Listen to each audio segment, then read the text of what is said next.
हे राहुल भाई क्या कर रहे हो? छोटी बच्ची है क्या? समझ में नहीं आता, काम चल रहा है यहाँ पे। ओ हे फ्रेंड्स, वेलकम है new blog on muscular boy blogs channel. आज का ब्लॉग है हमारा थीसिस से रिलेटेड। आप लोगों को बताना चाहूंगा एनआईटी त्रिची का एक रूल है कि यहाँ पे 31 मई को आपको थीसिस सबमिशन करनी होती है। तो ये आपका लास्ट वर्किंग डेज होता है कॉलेज के अंदर, क्योंकि इसके बाद क्या होता है, सिर्फ एक्सटर्नल वाइवा होता है, उसके बाद एमटेक डिग्री खत्म।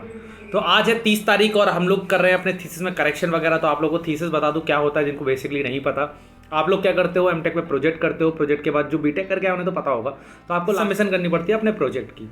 तो वो यहाँ पर 31 मई को सबमिटेड होती है। तो उसका एक प्रोसीजर क्या होता है कि पहले आपको जो थीसिस गाइडलाइंस होती हैं वो पूरी दी जाती हैं, उसके अकॉर्डिंग आपको अपनी थीसिस बनानी होती है, पूरा एक्सपेरिमेंटल लिखना पड़ता है। वो भी मैं आपको दिखाऊंगा। इसके साथ साथ क्या होता है कि आपको वो थीसिस अपने गाइड को भेजनी होती है। तो फिर गाइड क्या करता है, आपको करेक्शंस बताते हैं कि गाइड मतलब आपके जो टीचर है जिन्होंने आपको गाइड किया regarding whole year for the experiments, तो वो आपको मतलब यहाँ पर बताएंगे सब कुछ कि क्या क्या करेक्शन कर लो। As per the correction you do the corrections and उसके बाद आप लोग क्या करते हो, उसे थीसिस को प्रिंट कराते हो और उसमें अपने एचओडी सर के और गाइड के सिग्नेचर लेते हो और वो एक्शनल वाइवा भी उसमें साइन करता है। तो चलिए अभी मैं आपको अपनी थीसिस दिखाता हूँ और आप लोगों को दिखाता हूँ पहले एक बेसिक ओवरव्यू कि एनआईटी त्रिची में किस टाइप की थीसिस होती है। ठीक है, आप लोगों के कॉलेज में किस टाइप की थीसिस होगी, ठीक है, आप किस तरीके से बना सकते हैं और क्या क्या चीज़ों का ना आपको स्पेशली ध्यान रखना होता है थीसिस बनाने के टाइम। ठीक है, इसके बाद हम लोग क्या करेंगे, हम लोग यहाँ पे लोगों के रिव्यूज़ लेंगे, मेरे दोस्तों के रिव्यूज़ लेंगे और आपको दिखाएंगे हम लोग कहाँ थीसिस प्रिंट कराने जाएंगे, क्योंकि हमें भी थीसिस प्रिंट करानी है। मेरे करेक्शन हो चुके हैं, मैंने दोबारा सर को भेज दी है पीडीएफ कि सर ये एज पर द करेक्शन मैंने पीडीएफ चेंज कर लिया है। अब सर मुझे गाइड करेंगे कि अगर थोड़े बहुत करेक्शन और होंगे या फिर क्या प्रिंट करा लो, उसके बाद हम लोग प्रिंट कराएंगे। चलो आप लोगों को पहले थोड़े से करेक्शन दिखा, आप लोग मेरी एक्टिविटीज को देखवाएंगे तो आपको ये समझ में आएगा। ये जो है ना पहला पेज है, ठीक है, ये बोनाफाइड सर्टिफिकेट है, सबके लिए होता है। बेसिकली ओवरव्यू दे दूँ तो एब्स्ट्रैक्ट और कंक्लूजन ऐसे पार्ट होते हैं जिनको सबसे ज़्यादा पढ़ा जाता है एक्सटर्नल के द्वारा। तो आप लोगों को बता दो एक चीज़ का ध्यान रखना है कि यहाँ पर जो देख सकते हो ना, ये पूरा जस्टिफाइड है, ये सेंटर अलाइनमेंट में है, जस्टिफाइड है ये पूरा का पूरा। यहाँ पर जो फॉन्ट यूज़ किया गया है ये 12 टाइम्स रोमन है, ऊपर वाला 14 टाइम्स रोमन है। और यहाँ पर एक स्पेशल चीज़ नोटिस करना है, यहाँ पर कीवर्ड लिखा है, इटैलिक वर्ड में लिखा जाता है। ठीक है, इसके बाद हम लोग आगे थीसिस में जाएंगे तो आगे आ जाती है हमारे यहाँ पे आपने जो एक्नॉलेजमेंट दे रखा है, तो मैंने अपने गाइड को, एचओडी को, सब लोगों को यहाँ पर मैंने एक्नॉलेजमेंट दे रखा है। उसके बाद ये टेबल ऑफ कंटेंट होता है, ठीक है, ये पूरा बनाना होता है। इसके बाद टेबल ऑफ फिगर वगैरह होता है। इसके बाद यहाँ पर देखो एक बेसिक चीज़ आप लोगों को समझा देता हूँ। आपको एक चीज़ समझने की है कि अगर आप कहीं से भी इंटरनेट से उठाई हुई पिक्चर लगा रहे हैं, किसी जनरल की पिक्चर लगा रहे हैं, तो आपको उसका यहाँ नीचे रेफरेंस डालना पड़ेगा और इस रेफरेंस को आपको अपनी रेफरेंस में भी यहाँ पर मेंशन करना होता है। लिटरेचर रिव्यू, ठीक है, लिटरेचर रिव्यू में एक चीज़ याद रखनी है, जैसे कि अगर आपके पेपर में जो आप पेपर पढ़ रहे हो उसमें 4-5 है, ठीक है, आपके जो राइटर हैं, ठीक है, जिन्होंने जनरल लिखा है, तो उसमें जो पहला वाला जनरल है उसका नाम, उसके बाद ETL मतलब एट और अदर्स, और उसके बाद वो पेपर का ईयर लिखना होता है। उसके बाद आपको इस तरीके से यहाँ पे पूरा उसके बारे में जो आपने पढ़ा है उससे लिखना होता है और कोशिश करना होता है लिटरेचर रिव्यू आप 7 से 8 पेज का बनाओ, जिससे लग सके कि आपने अच्छे से पढ़ाई किया है, क्योंकि 6 महीने तो आप लोग लिटरेचर आपको पढ़ना ही पड़ता है। चैप्टर 3 ऑब्जेक्टिव, ठीक है, तो क्या ऑब्जेक्टिव है, क्या करना चाहते हो, ठीक है। इसके साथ साथ मैथडोलॉजी बता दो, तो मैथडोलॉजी में आपको एक गाइड करूंगा कि आप लोग कभी भी यहाँ पे डेटा मत डालिए, जो भी रिजल्ट्स आपके निकल के आ रहे हैं उसे कभी मत डालिए, ये सब चीज़ें नहीं डालनी होती हैं, ठीक है। सिंपल से मैं आप लोगों को बता दूं, यहाँ पर पिक्चर्स डालिए और आपने क्या प्रोसीजर फॉलो किया है उसको डालिए। तो यहाँ पर जैसे मैंने ये सारा प्रोसीजर फॉलो किया था, इसके साथ मैंने मशीन लर्निंग लगाया था, तो ये मशीन लर्निंग वगैरह का दिया हुआ है पूरा, ठीक है। मशीन लर्निंग अगर आप कर रहे हो तो आप ऐसे कोड लगा सकते हो, कोड की यहाँ पे फोटो लगा सकते हो जुपिटर की, और यहाँ पे लिख सकते हो नीचे फिगर 4.33.33। यहाँ पर सबसे important chapter 5 results and discussion, इसमें आपको सारे रिजल्ट्स लिखने पड़ते हैं, जैसे मेरे OES का रिजल्ट हो गया या मेरे माइक्रो स्ट्रक्चर्स हो गए, जो भी मेरी वैल्यूज़ आई हैं उन सबको यहाँ पे लिखना पड़ता है, आपको पूरा यहाँ पे मेंशन करना पड़ेगा और आप वैसे बार प्लॉट बना सकते हो। उसके बाद आ जाता है समरी एंड कंक्लूजन, ये भी बहुत इंपॉर्टेंट पार्ट होता है समरी एंड कंक्लूजन। यहाँ आपको समराइज़ करना पड़ता है अपनी पूरी थीसिस को। इसके साथ साथ अगर आप लोग रेफरेंसेस में जाओगे तो एक चीज़ को बिल्कुल ध्यान रखना है, रेफरेंसेस हमेशा A to Z ऑर्डर में होने चाहिए, जैसे A, उसके बाद B देख रहे हो, और अगर आपने कोई भी वेबसाइट की लिंक लगाई है, जैसे वेबसाइट में आपने रेफ़र किया है, तो आप उसको भी ना अल्फ़ाबेटिकली में डाल दीजिए, जैसे A, यहाँ पर A हो गया। इसके साथ साथ इसकी डेट, आपने कब उस थीसिस को, मतलब कब उस पिक्चर को लिया, जैसे मैंने 26/5/2022 को लिया था, तो मैंने 26/5/2022 डाल दिया, और इस तरीके से आप पूरी यहाँ पर थीसिस लिख सकते हैं। बेसिक आइडिया तो मिल गया होगा कि हम लोग क्या कैसे थीसिस होती है और आप लोग कैसे थीसिस बना सकते हो। इसके बाद चलते हैं बाकी लोगों के रिव्यू लेते हो, बाकी लोगों से पूछते हैं कि उन लोगों ने कैसे थीसिस बनाई है, किसका कितना काम हो गया है, सब कुछ जानते हैं। चलो चलते हैं अपने पड़ोसी के पास और अपने पड़ोसी से पूछते हैं कि उसके थीसिस में क्या हाल चल रहे हैं, उसका इंट्रोड्यूस कराते हैं। प्रभु के पास, प्रभु से पूछेंगे, प्रभु कैसी चल रही थीसिस?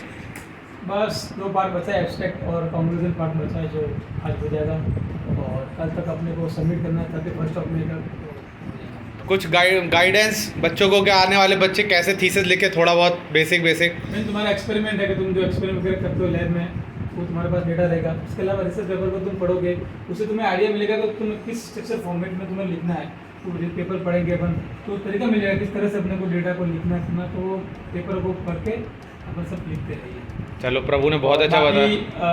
सबसे पहले अपन एक बार गाइड को दिखाते हैं, वो सब करेक्शन वगैरह करेंगे और उसके बाद अपन फाइनल सबमिशन अपना आता है। बिल्कुल, बहुत बहुत प्रभु बताने के लिए जनता को। आपसे हमने सीखा थोड़ा कि आप थोड़ा भाई से, अमिया भाई को सब लोग जानते हैं, बिल्कुल नंबर 1 मेटलर्जिस्ट हैं। उनसे पूछते हैं थीसिस कैसे बनानी है और थोड़ा सा रिव्यू लेते हैं। थीसिस लिख रहे हैं अमिया भाई, कैसी चल रही थीसिस राइटिंग?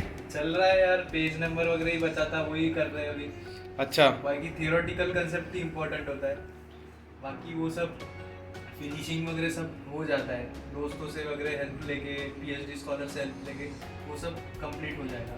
तो एक्सपेरिमेंट सब सही रहे, बढ़िया रहे? हाँ सही रहे, जितना भी डेटा आता है वो डाल दिया जाता है। कब तक ही कंप्लीट हो जाएगी थीसिस?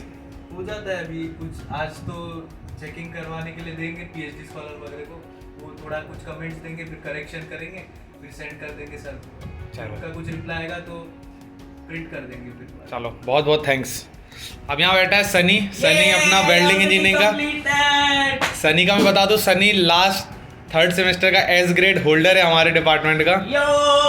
तेरा करेक्शन मिल गया तेरे को? हाँ, मेरे गाइड ने मुझे अप्रूव कर दिया है और उसने कहा कि जल्दी प्रिंट आउट निकलवा के लाओ एंड एवरीथिंग नाइट। अरे यार, टी शर्ट तो बढ़िया क्या लिखा है? Revive, remains and relieve. पीछे क्या लिखा है? ए मेटलर्जिकल्स एंड मटेरियल इंजीनियरिंग। चलो बहुत बहुत सनी, बाकी लोग के चलते हैं रिव्यू लेने अपन लोग। हे राहुल भाई, क्या कर रहे हो? छोटी बच्ची है क्या, समझ में नहीं आता, काम चल रहा है यहाँ पे। ओ राहुल भाई, कैसे चल? राहुल भाई अपने इलेक्ट्रिकल डिपार्टमेंट पावर सिस्टम के, कैसे चल रही थीसिस राइटिंग? बस लास्ट का बचा हुआ है। हाँ, आज दोपहर तक हो जाएगा। गाइड का रिव्यू, गाइड अगर वो दे दे, करेक्शन दे दे तो फिर आज ही रात। गाइड को भेज दिया तुमने? नहीं, अभी गाइड को भेजना होता है, अभी बस 1 घंटे की। और कुछ कमेंट कैसे थीसिस बनानी है, क्या करना है? राहुल का बता दो, राहुल इंटर्न कर रहा है ऑलरेडी। और तो राहुल, तेरा इंटर्न से वाला प्रोजेक्ट है क्या? हाँ, तो मतलब एक को एक्स्ट्रा गाइड भी रहा होगा तुम्हारा कंपनी का भी। तो मतलब कुछ कैसा रहता है, लोगों को बता दो, अगर तुम इंटर्न कर रहे हो तो कैसे गाइड रहता है, कैसे सजेशन लेने होते हैं दोनों गाइडों से? गाइड जो कॉलेज का गाइड है वो तो कुछ नहीं करता है, जो भी तुम्हारा फिर जो रहता है वो कंपनी वाले ही देखते हैं। तो जैसे जैसे कंपनी बोलती है जो प्रोजेक्ट में काम करने के लिए, उस पर करना होता है और उसी की रिपोर्ट बना के हमको यहाँ से भेजना होता है। वाह यार राहुल भाई, बहुत बहुत थैंक्स बताने के लिए, जनता को इन्फॉर्मेशन देने के लिए। भाई के रूम में अंकित भाई अपने यहाँ बैठे हुए हैं। अंकित भाई क्या हाल चाल? बढ़िया बढ़िया। अंकित का बता दूं, अंकित यहाँ पर एमएससी में है, हम लोग एमटेक में हैं। और अंकित अपना पूरा सब कुछ ख़त्म कर चुके हैं। भाई साहब की थीसिस भी हो गई, एक्सटर्नल वाइवा भी हो गया। हम तुमसे पूछने आए हैं, तुम्हारा थीसिस का एक्सपीरियंस कैसा रहा था? थीसिस के समय थोड़ा वर्कलोड ज़्यादा बढ़ जाता है हम लोग का, तो उसमें 10-15 दिन थोड़ा वो बहुत हेक्टिक शेड्यूल रहता है, काफ़ी बिजी रहते हैं हम लोग। तो उसके बाद फिर सारा कुछ सही रहता है, ज़्यादा फाइनल वाइवा ना होता है। और फाइनल वाइवा कैसा हुआ? फाइनल वाइवा बहुत बढ़िया रहा मेरा, और ओवरऑल एक्सपीरियंस अच्छा रहा। एक्सटर्नल काफ़ी हम लोग के अच्छे थे, तो उन्होंने ज़्यादा कुछ डिटेल में नहीं पूछा, तो वाइवा काफ़ी समझ गया हम लोग। अच्छा, और बाकी थीसिस सबमिट हो गई, सब कुछ हो गया? कब जा रहे हैं? 2 दिन बाद। 2 दिन बाद जा रहे हैं? हाँ। चलो, हम तो मिस करेंगे। बहुत बहुत थैंक यू रिव्यू देने के लिए। चलो चलते हैं। अपने गैलरी के लोगों को आपको बताया थीसिस का थोड़ा सा लोड कैसा रहता है। मैंने भी अपने गाइड को भेज दी थी थीसिस, और अभी करेक्शन आ गए थे रात को, तो मैंने रात को करीब 4:30 बजे तक जग रहा था और मैंने अपने जो भी करेक्शन वगैरह था उनको कंप्लीट कर लिया। और मैंने दोबारा भी गाइड को भेजा है कि सर ये मेरी करेक्टेड है। जैसे ही उनकी तरफ से मेल आ जाता है कि भाई तुम गो फॉर इट, प्रिंट करा लो, जैसे ही प्रिंट कराने का बोल देते हैं, मैं जाऊँगा फिर प्रिंटिंग भी दिखाऊंगा कहाँ प्रिंट होता है, कैसे प्रिंट होता है। तब तक के लिए बने रहो ब्लॉग में हमारे साथ। Bye bye. अभी अन्ना की दुकान पे, जैसे कि मैंने आप लोग को बताया था, हम लोग को थीसिस निकलवानी थी, अभी प्रिंट कराने आए। अभी अन्ना की दुकान में बैठे हैं, अभी अपने आबिद भाई करा रहे हैं। आबिद भाई क्या हाल चलता है? आबिद भाई अपने पावर इलेक्ट्रॉनिक्स के हैं, शहडोल के, मध्य प्रदेश के, मेरे कॉलेज के आसपास के। मेरा कॉलेज जबलपुर का रहा। तुम्हारा एक्सपीरियंस बहुत अच्छा निकल गई? अब क्या काम बचा है? अब वो कब मिलेगा बाइंडिंग? चलो बहुत बढ़िया, मैं भी निकलवाता हूँ। 9:30 बजे भी जनता बाहर बहुत सारी खड़ी हुई है। नवनीत खड़ा है, परवेज़ खड़ा है, सब लोग खड़े हुए हैं। और ये अन्ना की दुकान में देखो, ये अन्ना इधर निकाल रहे हैं और अंदर चल रही है वहाँ पर बाइंडिंग। यहाँ पर अभी एक नया चैलेंज है, ये पेपर्स मिल गए हैं, इधर कलर्स हैं, इधर ब्लैक एंड वाइट है, और ऐसे इकट्ठे करके लगाना है और अभी हम लगा रहे हैं, लगाते हैं, काम खत्म करते हैं, फिर आप लोगों को मिलते हैं। गाइस अभी हो चुकी है मॉर्निंग, मेरी थीसिस हो चुकी है प्रिंट। तो मैं आप लोगों को ना एक छोटी सी चीज़ बताना चाहूँगा करेक्शन के बारे में। ये देखो मेरी थीसिस है, ठीक है। इसका एक करेक्शन बताऊँगा जिससे आप लोगों को मिस्टेक ना हो। ये बहुत सारे लोगों ने कल फोटोशॉप की दुकान में मिस्टेक किया, जो आपको नहीं करना है। अब देखो, अब यहाँ पर ना देखो, यहाँ पर आओ आप लोग। अब ये देखो, ये जो पहला पेज है यहाँ पर क्या लिखा है, फर्स्ट लिखा है। अब क्या करते हैं जब आप लोग थीसिस बनाते हैं तो ये फर्स्ट पेज को ही ये लोग यहाँ पर, ये देखिए हार्ड कॉपी वाले पे भी प्रिंट करते हैं, तो ये फर्स्ट जो होता है ना वो यहाँ पर भी आ जाता है। तो आपको क्या करना है, ये जो पेज है, ये जो पहला वाला पेज है, इसको एक अलग से भी डिज़ाइन करना है जिसमें ये 1 नंबर नहीं होगा, जिससे ना आपका यहाँ पर ये प्रिंट ना हो और आपकी थीसिस अच्छी लगे। ये बहुत बड़ी गलती होती है।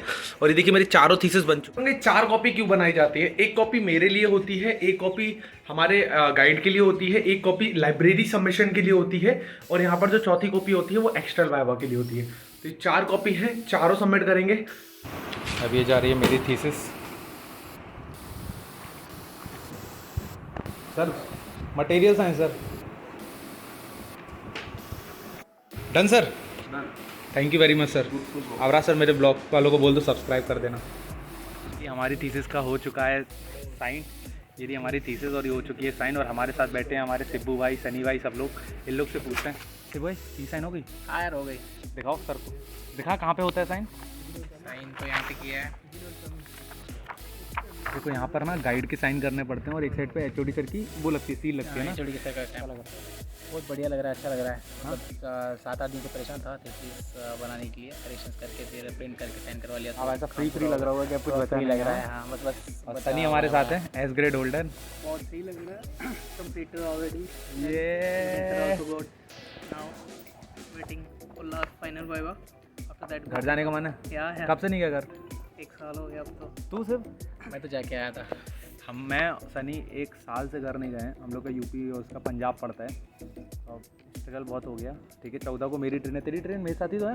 हम सनी सब साथ में जा रहे हैं ना, नॉर्थ इंडिया वाले सारे स्टूडेंट साथ में मिलाएंगे। सबको मिलवाएंगे ट्रेन में, ट्रेन का ब्लॉग ही बनाएंगे। बाकी आशा करता हूँ आप लोग भी अगले साल एमटेक कंप्लीट करोगे, बीटेक थीसिस लिखोगे।